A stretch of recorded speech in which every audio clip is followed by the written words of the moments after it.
Welcome to the end of week 3 of the 2026 legislative session. I'm Senator Dan McKay. And you know, it has been a long week full of meetings. Appropriations are almost wrapping up. We have our key prioritization features coming up, our meetings coming up this next week, and we'll be digging through and trying to help give some guidance to leadership as they prepare the budget.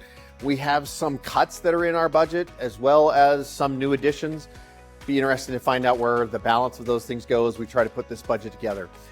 The other thing that's really important this last week is we passed House Bill 77. It's a co-sponsored bill with Representative Ellison. We work on, if you look at the bill, it's a very complex set of issues.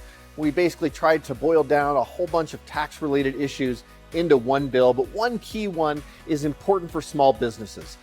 The SALT, which is the state and local tax deduction on their federal income tax, when the Trump Tax Cut and Jobs Act passed back in 2016, well, it made some changes that we then had to change code in the state.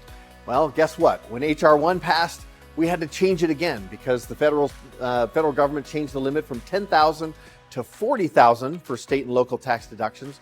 What this does is this will make it so that more small business owners will be able to take advantage of that tax credit on a pass-through entity, that tax deduction as a pass-through entity, and it will save Utah families and Utah small businesses important money for their families. And I'm really happy about things like that. We're constantly pushing for, and we're still working on an income tax cut that's sitting on the Senate board, and we'll be sending that over to the House here really soon.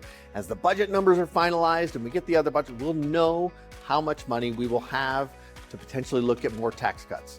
I've also got a couple of issues that we're working on, property tax I talked about last week. There's so much more we could talk about, but I really appreciate you tuning into these videos. Thank you for your support.